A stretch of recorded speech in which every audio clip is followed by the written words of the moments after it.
My Lord and my God. These are the famous words uttered by Saint Thomas, who was one of the 12 disciples of Jesus Christ. His feast day is celebrated on July 3rd, also known as Dukrana. And today, we, the students of class 11th, have decided to make a short video on his life. Saint Thomas was one of the 12 disciples of Jesus Christ. He is also called Didymus and later known as Doubting Thomas because he refused to believe the resurrection of Christ, but later confessed to his faith after seeing the wounds left from the crucifixion. And now Renet will explain how Saint Thomas became Doubting Thomas and later what made him confess his faith. When the apostles heard about the resurrection of Jesus, Thomas didn't believe in it. One day, when all the apostles except Thomas were gathered in a room, Jesus appeared before them and everyone were overwhelmed. When Thomas returned, they told that they saw Jesus. But still, Thomas didn't believe. He told that he will not believe unless he sees the marks of the nails in his hand and place his fingers into it and place his hand into his side. 8 days later, they all gathered again in the same room along with Thomas. Jesus appeared among them and told, "Peace be with you," and asked Thomas to put his fingers in the marks of the nails and his hand into the sides and believe. Thomas confessed his faith and by telling, "My Lord, my God." This incident made him to be known as Doubting Thomas.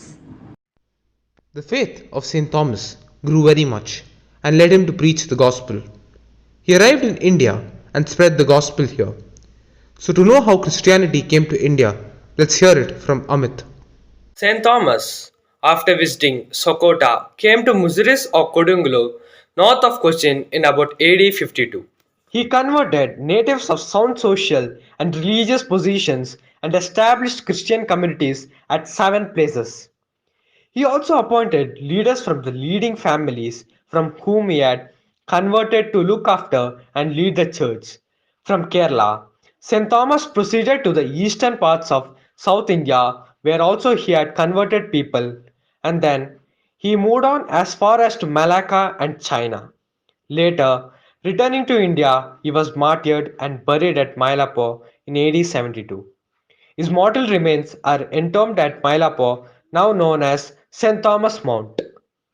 The arrival of St. Thomas in India was a matter of great significance, not only for the Christians of Kerala, but also for the whole nation. So Saint Thomas arrived in Kerala in AD 52 and did a lot of missionary work here. Riya will be explaining to you the missionary work done by Saint Thomas. According to Indian tradition, he reached the port of ancient Muziris and preached Christian life. It is said that he worked among the fishermen of the eastward Travancore state jurisdiction and converted them to Christianity. As a result of his propagation and missionary work, he converted many to Christianity. They were converts from Brahmanas and other high castes. To an extent, he succeeded in secure conversion from among the princely sections of the society.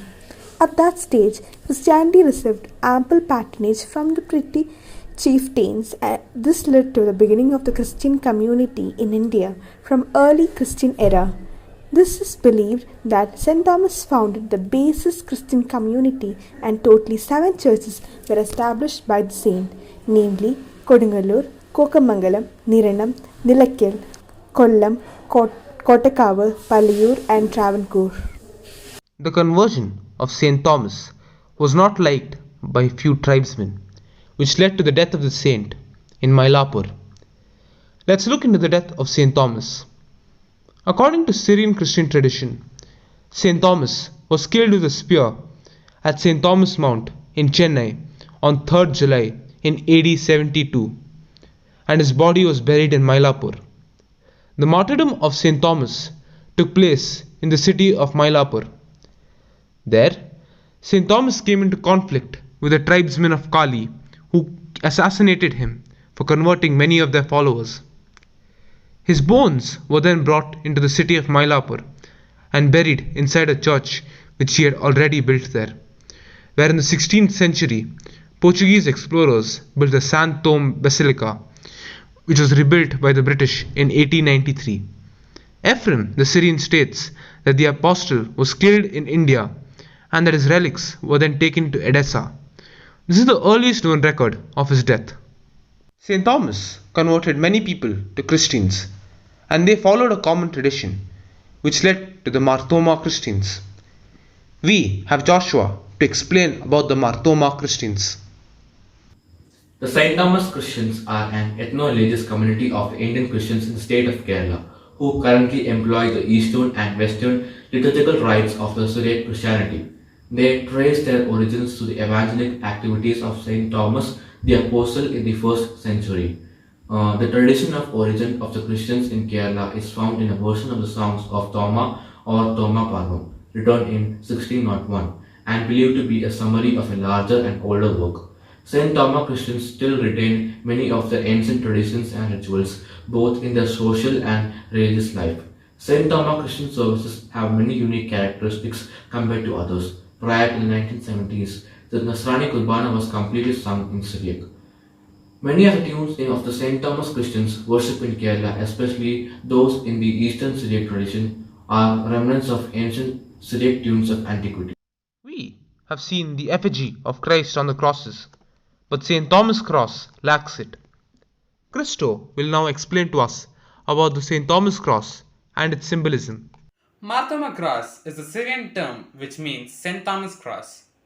Unlike the crosses in other traditions, St. Thomas cross does not carry the effigy of Christ. In addition to this unique quality, each of its elements carries symbolic meanings. Generally, the cross symbolizes life rather than death and suffering. The dove above the cross represents the Holy Spirit, the third person of the Holy Trinity. Lacking the effigy of Jesus, it glorifies the resurrection of Jesus, and the four edges of the cross are floral in shape, symbolizing the tree of life. The 3 steps below the cross represent Golgotha, symbolically referring to the death of Jesus. The lotus flower beneath the cross is a symbolism of India and Christianity in India.